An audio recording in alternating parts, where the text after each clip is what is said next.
It's amazing to belong to such a beautiful continent as Africa. Look at all the beautiful music that we have and all these wonderful people. All of you, thank you so much for being part of this initiative. You on the Celebrate Africa TV show, and we are going to talk to another amazing African. He's an IT guru, but he's also a traditional chief and the pioneer president of a very big organization based here in the United States known as USAKTOWNERS. He is no other than Chief J.N. Fomenki too. I don't want to miss out on that one.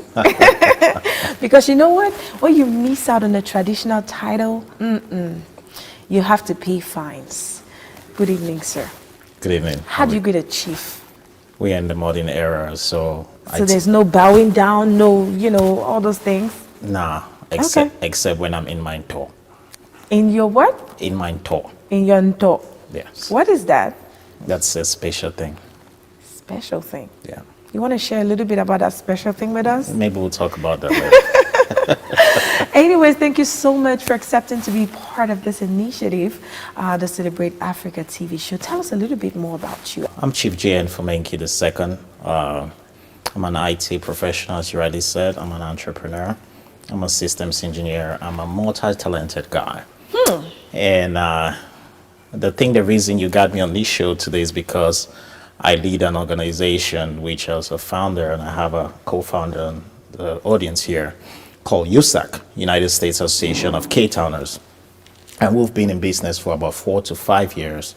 And we started with such big and ambitious dreams that we never understood or even figure out how we're going to fund them. But God being special as it is to us, we've been able to meet and exceed our goals beyond our widest dreams. And we still have a lot to do. Tell us what made you start such an initiative. I travel to Cameroon at least twice a year.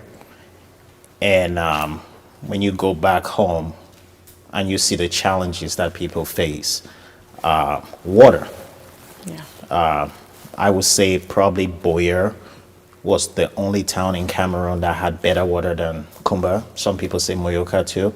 But we had great water in the 80s when we were growing up. And about 5-10 years ago, the water quality was very deplorable. And you think about it, how much a bottle of mineral water costs. The average Joe in K-Town or in Cameroon can't afford that. No. So we started thinking about projects we could do, and we thought we would give water because we believe when we give water, we've given life. Yeah.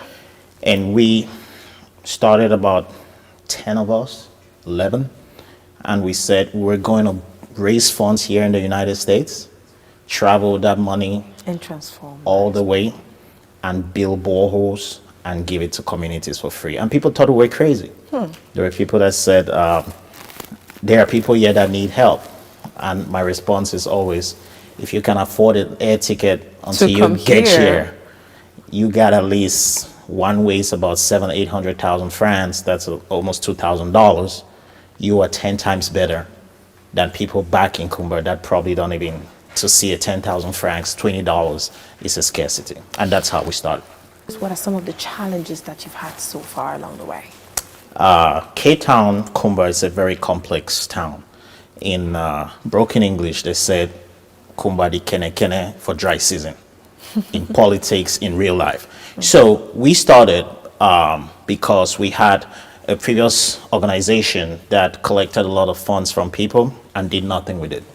So all K-Towners in the United States had a hiatus of about maybe 3 years that we had no K-Town association.